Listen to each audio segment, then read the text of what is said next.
Depuis petit, je sais que je veux faire journaliste, sauf que j'avais pas forcément le comportement pour aller en bac général. Et j'insiste sur le comportement plutôt que les notes.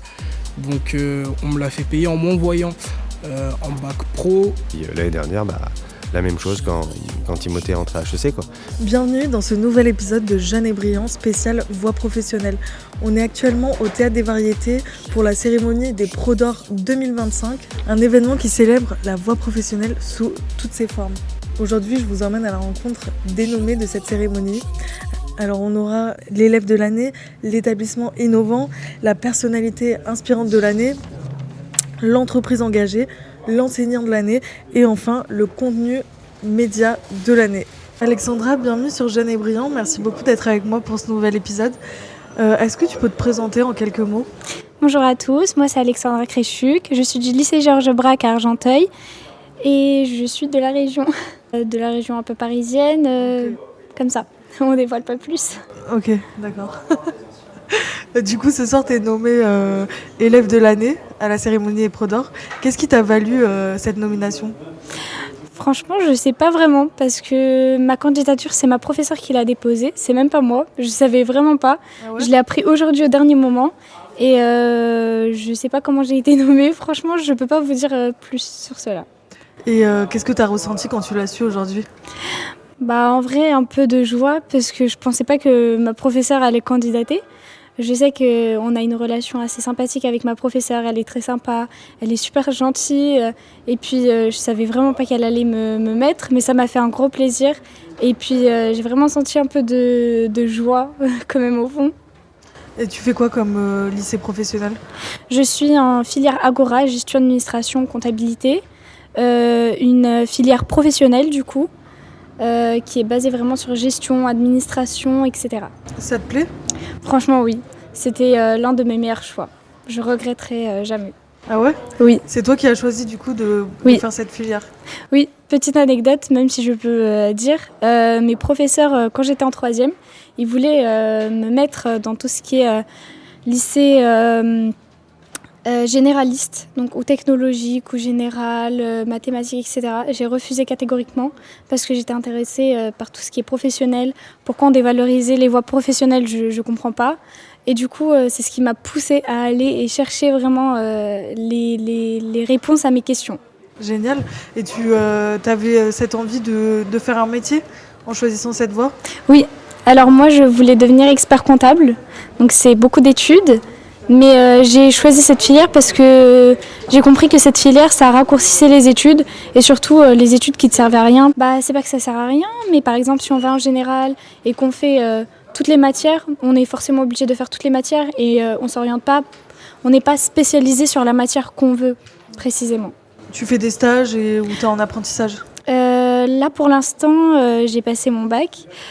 Aujourd'hui, d'ailleurs. Ok, ça s'est bien passé ? Super. C'était super bien. Ça s'est super bien passé. Je suis assez enjouée, on va dire. Et puis, voilà. Qu'est-ce que tu fais après ? Après, je pars ou en BTS comptabilité ou en grande école de commerce. J'ai pas encore décidé. Ou en BUT. D'accord. Est-ce que tu aurais un message à faire passer à des jeunes comme toi qui hésitent à choisir la voie professionnelle ? Franchement, le message que je vous transmets, suivez votre cœur et écoutez au fond de vous. Parce que si vous écoutez tous les professeurs qui vont vous dire la voie professionnelle, c'est rien, il faut pas la dévaloriser. Franchement, on se bat pour ça. Et puis je pense que la voie professionnelle va être une voie assez choisie par les élèves. Et surtout en ce moment, on voit déjà une grande différence. La voie professionnelle est plus demandée que la voie générale. Donc, toi, voilà. Est-ce que tu as eu peur en choisissant la voie pro ou est-ce que tu as déjà vécu une certaine stigmatisation ? Non, j'ai pas vécu de stigmatisation. Par contre, j'ai pas eu non plus de peur. Je me suis dit, si j'y vais là-bas, c'est vraiment pour découvrir, avoir une aventure. Et vraiment, j'ai pas regretté. J'ai pas du tout regretté parce que grâce à ça, j'ai découvert les Pros d'Or, j'ai découvert Dylan, Sarah, etc. Et c'est vraiment une aventure que j'ai vécue pendant ces 3 années incroyables. Donc tu connaissais quand même les Pros d'Or et Une voie pour tous ? Non, je les connaissais pas du tout. On a fait connaissance en 2024, en septembre, quand le projet a débuté. D'accord, ok. Donc, voilà. Merci beaucoup Alexandra et je te souhaite bonne chance pour ce soir. Merci beaucoup. Oui, bonjour, je suis proviseur du lycée professionnel Gustave Ferrier à Paris, dans le 10e arrondissement, qui est un lycée spécialisé dans la cybersécurité, l'informatique et les réseaux électroniques. Est-ce que vous pouvez nous parler un petit peu plus amplement de votre établissement ? Alors c'est un établissement qui scolarise près de 375 élèves. On offre des formations qui vont de la seconde pro jusqu'au bac +1, puisqu'on a un certificat de spécialisation en cybersécurité. Et qu'est-ce que vous avez mis en place comme projet innovant ? Alors, les ProDor nous permettent de parler d'un projet qu'on a monté en partenariat avec une association qui s'appelle Puce-Muse, qui est un centre de création visuelle.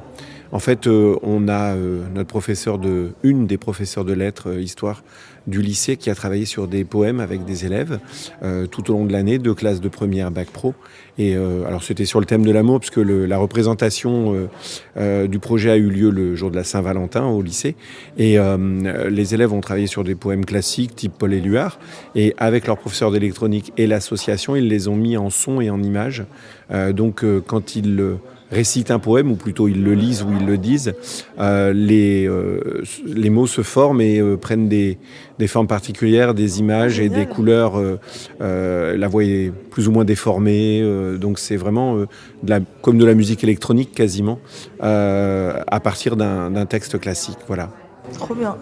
Et qu'est-ce qui vous amène aujourd'hui ? Vous êtes nommé dans la catégorie établissement innovant. Comment vous vous retrouvez ici à la cérémonie des ProDor ? Alors on s'y retrouve parce qu'on a tout bêtement candidaté en présentant ce projet-là et d'autres.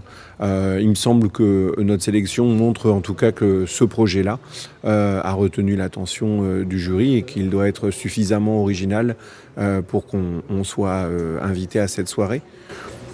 C'est l'Académie de Paris en fait, notre hiérarchie, qui nous a adressé une information concernant cette cérémonie, et l'association Une Voix pour tous qui s'occupe de l'organisation. Et donc voilà, on était informés de cette première édition et ça nous a paru naturel de chercher à être des acteurs de la valorisation et de la voie professionnelle et des élèves des lycées pro. Trop bien. Est-ce que vous auriez des idées, par exemple, pour d'autres ou des conseils pour d'autres établissements qui souhaiteraient innover comme vous le faites ? Alors, il n'y a pas vraiment de conseils, ça ferait donneur de leçons et c'est pas mon style.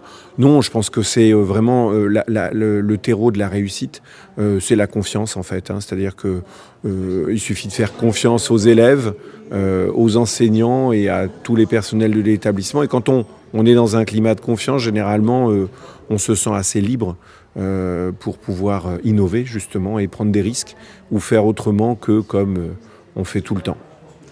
En tout cas, je vous souhaite bonne chance pour ce soir et merci beaucoup. Merci, bonne soirée. Bonjour, alors moi c'est Aboubacar, je suis journaliste, rédacteur en chef pour la web radio parisienne Mon Paris FM, actuellement en alternance. Je suis en master 2 d'école de journalisme dans le 15e. Ok, trop bien. C'est quoi toi ton rapport avec la voie professionnelle ? Est-ce que t'en as un ? Ouais, alors j'ai fait un bac pro commerce. Un bac pro commerce qui m'a été imposé. Je voulais faire un bac général, moi, à la base, vu que depuis petit, je sais que je veux faire journaliste. Sauf que je n'avais pas forcément le comportement pour aller en bac général. Et j'insiste sur le comportement plutôt que les notes.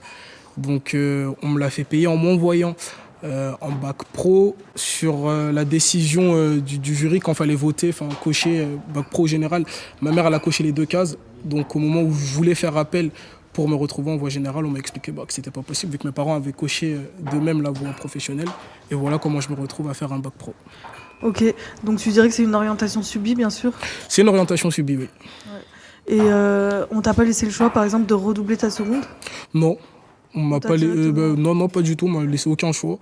C'était soit tu vas là-bas, soit en fait... c'est quelque chose que tu as mal vécu, toi ? Mal vécu, non, parce que je me suis retrouvé en bac pro avec des gens que je connaissais.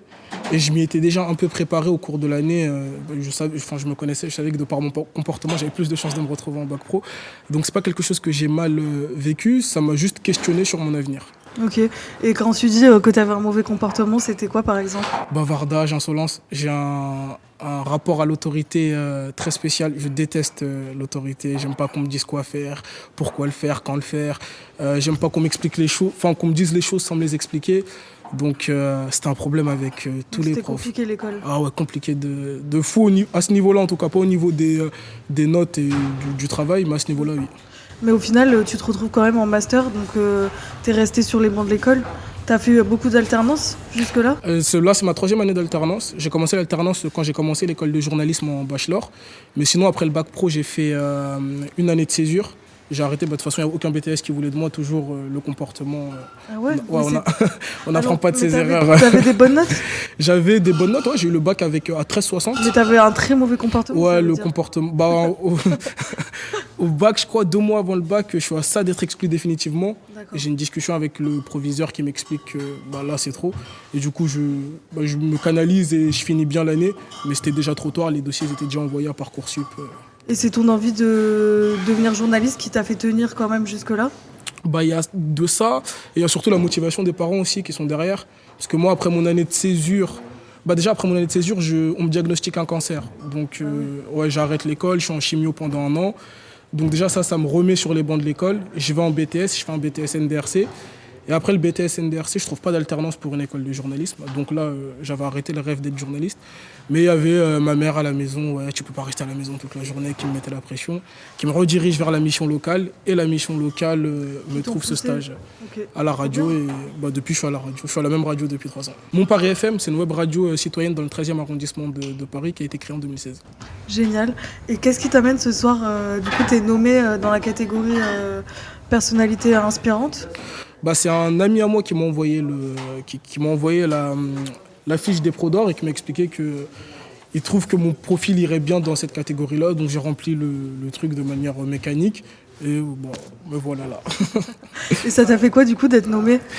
À vrai dire, il y a un peu de fierté, il y a aussi un peu de récompense. Tu te dis que ton parcours il a été récompensé parce que certes il n'a pas été facile, certes j'ai pas été un élève facile tout au long de ce parcours, mais je suis arrivé là où je voulais arriver et je trouvais que c'était une belle récompense. Et ça fait un petit moment d'autosatisfaction, c'est toujours bon à prendre. Tu penses que tu vas gagner? C'est une question.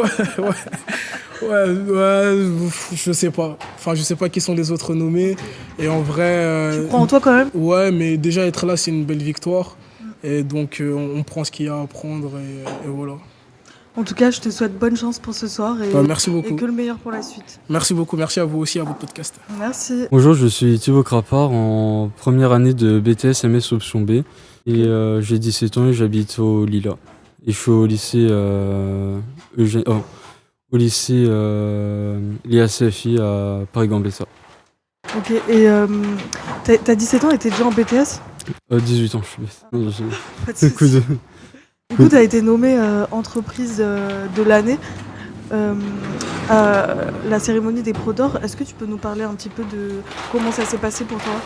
C'est directement mon association qui m'a permis d'entrer dans mon entreprise C'est quoi l'association? C'est l'association Job IRL qui est directement venue me contacter. Et avec ça, il y a aussi une personne qui m'a aussi beaucoup accompagné dans mon ancien lycée. Il m'a aussi contacté, du coup j'étais partant pour le faire et je pense que c'est une bonne expérience vu qu'on a réussi à être finaliste. Ok, et ça a été quoi votre projet pour que vous soyez nommé?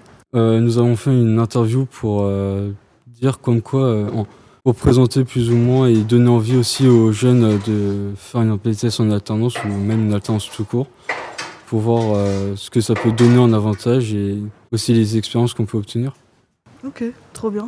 Et c'est quoi votre entreprise? L'entreprise, c'est IDEX Énergie. Nous produisons et distribuons de l'énergie un peu partout dans la France et aussi en Outre-mer et dans le monde. Ok, trop bien. Et qu'est-ce que ça t'apporte, toi, en tant que personne, de participer à ce projet? Moi, ça m'apporte déjà que j'arrive déjà à vaincre une peur qui est la timidité. Et aussi de pouvoir promouvoir une entreprise qui est engagée. Aussi quelque chose qui est super cool comme l'alternance, où c'est vraiment on apprend beaucoup de choses en apprenant auprès des écoles et aussi au niveau des entreprises. Ils nous montrent ce que c'est le vrai métier et pas ce qu'on peut entendre à droite et à gauche. C'est important pour toi l'alternance ? Pour moi, c'est important déjà parce que depuis que je suis en première ou même seconde, je voulais déjà faire un BTS. Et l'alternance m'a permis déjà de découvrir plein d'avantages, comme l'expérience, comme je l'ai redit. Et aussi, ça complémente les stages qu'on aurait pu avoir en entreprise. Et c'est plus qualitatif aussi, car on connaît vraiment le cœur du métier et pas juste la surface. Ok. Et tu conseillerais toi à des jeunes de ton âge de faire un apprentissage ? Oui, je conseille totalement, car on apprend beaucoup plus sur le terrain que rester sur des cahiers et en écoutant un prof, et aussi entendre comme quoi t'es entreprise ou t'es entreprise c'est bien, alors qu'en réalité ça peut être inverse ou inversement. C'était compliqué pour toi de rester 7 heures justement dans une classe à écouter un professeur ? Non, c'était pas du tout un problème. J'aimais bien, mais je voulais autre chose que de rester planté là à rien faire. Du coup, je me suis dit pourquoi pas faire une alternance et apprendre le métier, le cœur du métier aussi. Ok, merci beaucoup Thibaut. Je te souhaite bonne chance pour ce soir. Merci à vous aussi. Bonjour, je suis la présidente fondatrice de l'association Job IRL qui à la fois anime une plateforme collaborative où on est donc plus de 150 000 membres actifs pour que tous les jeunes qui manquent de réseau trouvent des professionnels pour trouver des réponses à leurs questions ou des étudiants pour trouver des réponses à leurs questions sur les formations. Et donc, on permet aussi aux jeunes de trouver des contrats d'alternance, des stages découvertes pour les plus jeunes. Et on déploie de nombreux programmes dans les territoires défavorisés pour la découverte des métiers, pour l'insertion par l'alternance. On touche cette année 20 000 jeunes et on fait aussi du mentorat. On a une communauté de mentors et cette année, on a accompagné 2000 jeunes en mentorat. Ah oui, c'est énorme. Ouais, ça devient important. Et comment ce soir vous vous retrouvez ici à la cérémonie des Pros d'Or ? Et bien en fait, ce soir, on s'est retrouvés là parce que je connais Dylan qui donc organise cet événement. Et comme on travaille beaucoup avec les jeunes de la Voie Pro et notamment avec IDEX sur notre programme Mon Alternance sur mesure, quand j'ai vu cet événement, je me suis dit, j'ai dit à l'équipe, mais il faut à tout prix qu'on candidate parce que ça serait chouette de mettre en avant le projet qu'on développe avec des entreprises. Et comme IDEX est extrêmement engagé depuis maintenant plus de 3 ans sur le programme, on a pensé à eux et c'est comme ça qu'IDEX a candidaté. Et c'est quoi le projet que vous développez ? Donc c'est un projet qui dure quasiment 1 an pour les jeunes, qu'on développe en établissement scolaire. Alors on le fait aussi avec des étudiants, mais on le fait avec des terminales de la Voie Pro, où on accompagne en terminale dès le mois de décembre-janvier des groupes d'élèves qui sont en terminale Voie Pro pour qu'ils puissent trouver une alternance et poursuivre leurs études en BTS. Et donc, en début d'année, on les aide à construire leur projet professionnel, à travailler leur CV, leur lettre de motivation. Et donc, on fait ça avec les entreprises marraines, comme IDEX, qui participent aussi aux ateliers en classe, ce qui est génial parce qu'il se crée un lien très tôt entre l'entreprise et les élèves. Et puis, on fait un job dating alternance au mois d'avril. Et puis après, on continue à accompagner les jeunes jusqu'à ce qu'ils rentrent en alternance au mois de septembre. Et même, on les accompagne après pour être sûr qu'ils s'intègrent bien dans l'entreprise. Génial. Et comment les jeunes trouvent Job IRL du coup ? Eh bien alors, pour ce programme, c'est plutôt des programmes qu'on développe avec les établissements scolaires. D'accord. Et donc, on va dans les classes et en gros, on dit qui a envie de participer, qui rêve de poursuivre ses études en alternance à la rentrée et participer, venez avec nous, tout le monde est bienvenu. Trop bien. Et on parlait tout à l'heure en off de responsabilité éducative. Vous, ça vous parle, cette notion ? Ah bah carrément, moi je suis convaincue que les entreprises ont un rôle à jouer dans l'éducation.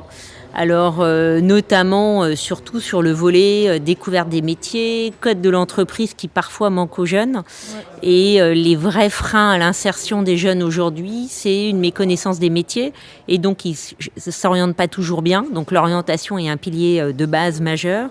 Après, c'est les codes de l'entreprise pour bien s'intégrer en stage, en alternance. Après, c'est les freins au manque de réseau. C'est pour ça que j'ai créé jobirl.com. Donc aujourd'hui, tous les jeunes ont un réseau accessible et gratuit pour eux. Et puis le dernier frein, c'est la mobilité. On sait que c'est un vrai enjeu quand on cherche son stage, son alternance, son premier job.